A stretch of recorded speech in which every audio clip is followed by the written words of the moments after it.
नमस्कार। कैसे हैं आप लोग? मूड कैसा है? जितवाओगे 100%? देखिए, देश में अगर आप देश की आबादी देखें तो तकरीबन 90% देश की आबादी या दलित है, महादलित है, पिछड़ा है, अति पिछड़ा है, आदिवासी है, अल्पसंख्यक है। 90% लोग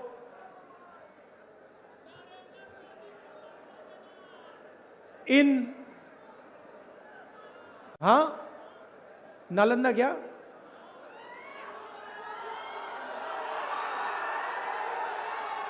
90% लोग समाज के अति पिछड़ा, दलित, आदिवासी से आते हैं। मगर अगर आप देश को देखें, और मैं 2-3 उदाहरण देता हूं। अगर आप हिंदुस्तान के सबसे बड़ी कंपनियों को देखें, कॉरपोरेट इंडिया को देखें, अदानी, अंबानी जैसी कंपनियां जो हैं, 500 सबसे बड़ी कंपनी की आप लिस्ट निकालिए, और इसमें पिछड़ा, अति पिछड़ा, दलित, महादलित, अल्पसंख्यक, आदिवासी को ढूंढ के निकाल दीजिए, आपको कोई नहीं मिलेगा। आपको एक नहीं मिलेगा। सारे के सारे 10% आबादी में से आते हैं। सारा बैंक का धन उनको जाता है, सारी नौकरियां उनको जाती हैं, ब्यूरोक्रेसी में उनको जगह मिलती है। आप जुडिशरी देखिए, वहां भी उनको सब मिलता है। सेना में उनका कंट्रोल है, और 90% आपको जो आबादी है वो आपको कहीं नहीं मिलेगी। अब मेरा कहना है कि अगर हिंदुस्तान के 90% लोगों को हम शामिल नहीं करेंगे, चाहे वो कॉरपोरेट इंडिया हो, चाहे वो जुडिशरी हो, चाहे वो ब्यूरोक्रेसी हो, तो अगर हम इनको नहीं शामिल करेंगे तो कैसा हिंदुस्तान बनेगा? अंबानी, अदानी जैसा हिंदुस्तान बनेगा, जहां पूरा का पूरा धन 2-3 लोगों के हाथ में। और ऐसा हिंदुस्तान हमें तो नहीं चाहिए। तो आपको चाहिए? नहीं चाहिए। हमें वो हिंदुस्तान चाहिए जिसमें 90% लोगों की जगह है, जिसमें भाईचारा है, जिसमें खुशी है। जैसे मैंने कहा था, नफरत वाला हिंदुस्तान हमें नहीं चाहिए। आप अगर आजादी से पहले आते, बिहार में आजादी से पहले पिछड़ों को, अति पिछड़ों को, दलित, अल्पसंख्यकों को कोई अधिकार नहीं थे, कोई अधिकार नहीं थे। राजाओं का राज था, जो भी वो चाहते थे ले लेते थे। अति पिछड़ों के लिए, दलितों के लिए, पिछड़ों के लिए, इन सब के लिए लड़ा कौन? कांग्रेस पार्टी लड़ी। और क्या किया? आपके साथ मिलकर हमने ये संविधान लागू किया। ये अंबेडकर जी का संविधान है, ये कोई मामूली चीज नहीं है। इसमें अंबेडकर जी की सोच है, गांधी जी की सोच है, सरदार पटेल, जवाहरलाल नेहरू, सुभाष चंद्र बोस, इन सब की सोच है। इसमें सावरकर की सोच नहीं है, इसमें गोडसे की सोच नहीं है, इसमें आरएसएस और बीजेपी की सोच नहीं है। सही बोला, गलत बोला? आरएसएस और बीजेपी चाहते हैं कि हिंदुस्तान में 5-10 लोग राज करें और बाकी लोग या भूखे मर जाएं या कुछ ना बोलें। मैं आपसे पूछना चाहता हूं, 20 साल से यहां पे नीतीश जी की सरकार है। पूरे देश में बिहारी मजदूरी करते हैं। यस सर, करते नहीं करते? मतलब मैं लद्दाख गया था, बर्फ, सर्दी, बर्फ, वहां पे कौन सड़क बना रहा था? बिहार के लोग। मुंबई में बड़ा सा पुल बना, किसने बनाया? बिहारियों ने। वो जम्मू कश्मीर में बड़ी सी बड़ी टनल बनी, किसने बनाई? बिहारियों ने। असम में सड़क बनती है, कौन बनाता है? बिहारी बनाते हैं। तो नीतीश जी ने यहां रोजगार मिटाकर आपको देश का मजदूर बना दिया है। मैं युवाओं से पूछना चाहता हूं, आप मजदूर बनना चाहते हो क्या? आप पूरी जिंदगी मजदूरी करना चाहते हो क्या? आप रोजगार चाहते हो ना? नरेंद्र मोदी जी आते हैं, कहते हैं भाइयों और बहनों, भाइयों और बहनों, मित्रों, मैंने डेटा इतने कम दाम पे बेचना शुरू किया है कि बिहार के युवा आज रील देख सकते हैं, रील बना सकते हैं, फेसबुक पे जा सकते हैं, इंस्टाग्राम जा सकते हैं, देख सकते हैं। भैया, रील बनाने से आपके जेब में पैसा आता है क्या? रील बनाने से आपके मेज पर भोजन आता है क्या? नहीं। नरेंद्र मोदी ने आपको यह नहीं बताया कि जब आप रील बनाते हो और अपने दोस्त को बेचते हो तो फायदा अंबानी को होता है, फायदा अदानी को होता है। नरेंद्र मोदी ने आपको यह नहीं बताया कि बिहार में किसानों से छीनकर 1 रुपए में अदानी को जमीन दी गई है। 1 रुपए प्रति एकड़ में अदानी को जमीन दी गई है। यह नरेंद्र मोदी ने आपको नहीं बताया। अमित शाह ने आपसे कहा, चुनाव में उसने कहा कि बिहार में उद्योग लगाने के लिए जमीन नहीं है, उद्योग लगाने के लिए जमीन नहीं है, मगर अदानी जी को फ्री गिफ्ट देने के लिए बहुत जमीन है, कोई कमी नहीं है उसके लिए। देश के एयरपोर्ट, पोर्ट्स, रेलवे स्टेशन, सड़कें, इंफ्रास्ट्रक्चर, डिफेंस की इंडस्ट्री, गोला बारूद, मिसाइल, ड्रोन, ये सारा का सारा नरेंद्र मोदी ने अदानी को दे दिया है। आपको क्या दिया? नोटबंदी और गलत जीएसटी। जीएसटी क्या है मैं आपको बताता हूं।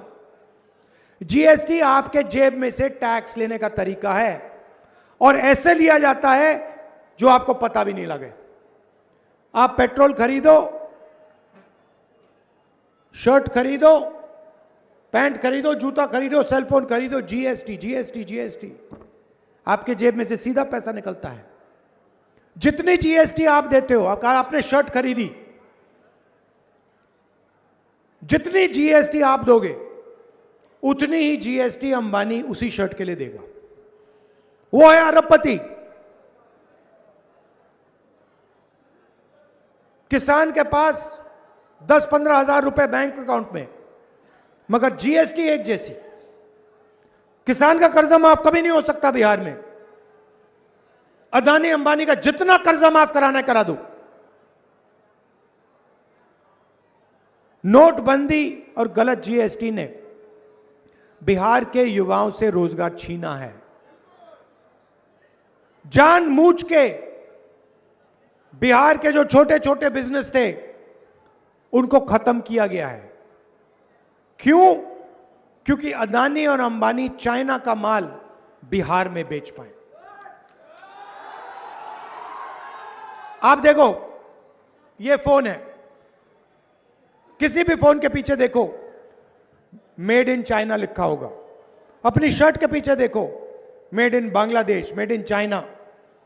जूते के नीचे देखो, मेड इन चाइना। जब आप चाइना का जूता खरीदते हो, चाइना का सेलफोन खरीदते हो, फायदा चाइना के युवा को होता है, चाइना की कंपनी को होता है, और जो हिंदुस्तान में बिकवाता है उसको होता है। यह सेलफोन हिंदुस्तान में कौन बेचता है? अंबानी। अंबानी। तो फायदा किसको हो रहा है? अंबानी को, अदानी को, चाइना के युवाओं को, चाइना की कंपनियों को, नरेंद्र मोदी को। लाखों करोड़ रुपए जो अदानी बनाता है वो बीजेपी को दिए जाते हैं। आप देख लीजिए, चुनाव देख लीजिए, टीवी देखिए, उनको कोई पैसे की कमी नहीं है। मैंने भी शुरुआत में कहा मीडिया के हमारे मित्र हैं, ये हमारे मित्र नहीं है, ये उनके मित्र हैं, नरेंद्र मोदी के मित्र हैं। पैसे की कोई कमी नहीं। जितना टीवी पे दिखाना है दिखा दो नरेंद्र मोदी का चेहरा, 24 घंटे चला। मगर बिहार की जनता होशियार है। मैं आपसे सवाल पूछता हूं, यह फोन है, इस पे मेड इन चाइना लिखा है, इस पे मेड इन बिहार लिखा होना चाहिए? होना चाहिए नहीं होना चाहिए? हम चाहते हैं कि मेड इन बिहार इस सेलफोन पे लिखा हो, चाहते हैं कि मेड इन बिहार आपके शर्ट पर, पैंट पर, जूते पर, कैमरा पर लिखा हो। आप भूलो मत कि एक ऐसा समय था जब दुनिया की सबसे बेहतरीन यूनिवर्सिटी नालंदा यूनिवर्सिटी बिहार में हुआ करती थी। सही बात है। लाइन लगती थी, लाइन लगती थी। चाइना के लोग, जापान के लोग, कोरिया के लोग, इंग्लैंड के लोग लाइन लगाते थे, हमें नालंदा यूनिवर्सिटी में जाना है। सबसे बेहतरीन यूनिवर्सिटी थी दुनिया में। नरेंद्र मोदी जी को ये बातें नहीं आती। फेक डिग्री मिली है उनको, झूठी डिग्री। तो आपको शिक्षा की जरूरत है। मैंने पिछली मीटिंग में कहा, यहां भी दोहराऊंगा, महागठबंधन शिक्षा पे फोकस करेगी। स्कूल, कॉलेज, यूनिवर्सिटी, एक बार फिर यहां पे सरकारी स्कूल, सरकारी कॉलेज, सरकारी यूनिवर्सिटी चालू करने का काम करेगी। और मैं आपको एक वायदा कर रहा हूं, 100% मैं आपको बता रहा हूं, जिस दिन इंडिया गठबंधन की सरकार दिल्ली में आई, उस दिन एक बार फिर दुनिया की सबसे बेहतरीन यूनिवर्सिटी नालंदा में होगी। और चाइना से लोग, जापान से लोग, कोरिया से लोग लाइन लगाएंगे और कहेंगे कि भैया हमें बिहार में जाके पढ़ना है। आजकल क्या हो रहा है, ये युवा आए हुए हैं, आप एग्जाम के लिए पढ़ाई करते हो, महीनों के लिए आप लगे रहते हो। वोटर अधिकार यात्रा में मुझे बताया, हजारों युवाओं ने बताया, घंटों काम करते हो, महीनों काम करते हो, पेपर आता है, पेपर लीक हो जाता है। बिल्कुल सही बात भैया। देखो, मैं यहां झूठ बोलने नहीं आया हूं नरेंद्र मोदी जैसे, मेरा काम झूठ बोलने का नहीं है, मैं सच्चाई बोलता हूं।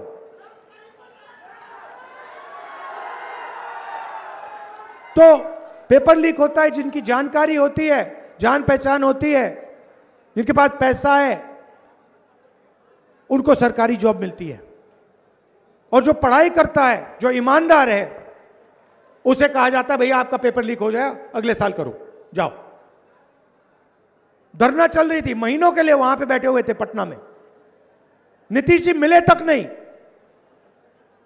मैं जाके मिला, कोई मदद नहीं की उनकी।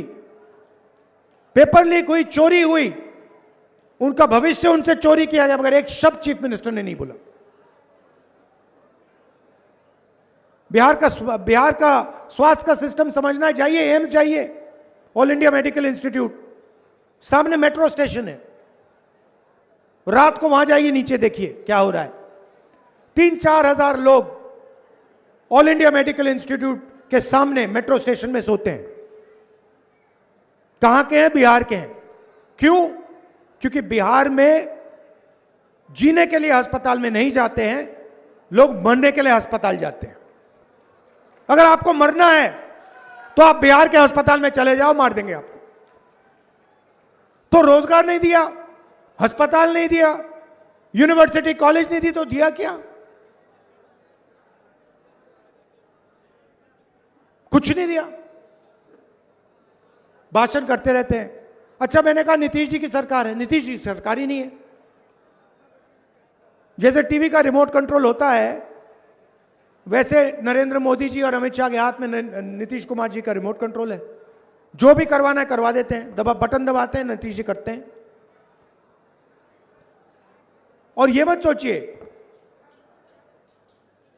बीजेपी ने नीतीश जी को पूरा कंट्रोल कर रखा है, दबा के पकड़ रखा है। नीतीश जी की सरकार अब बिहार में कभी नहीं बनने वाली है, खत्म हो गया काम, हो ही नहीं सकता अब।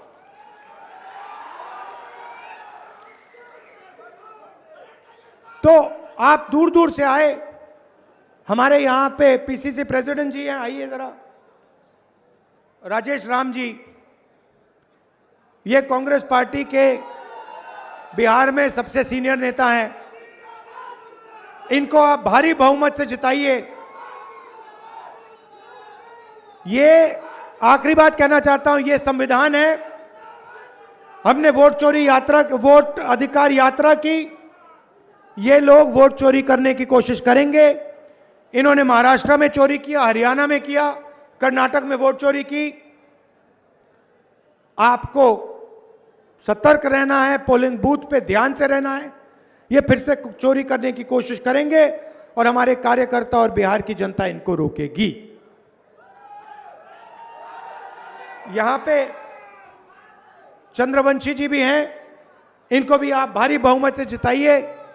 दोनों प्रत्याशियों को जिताइए। धन्यवाद, नमस्कार, जय हिंद।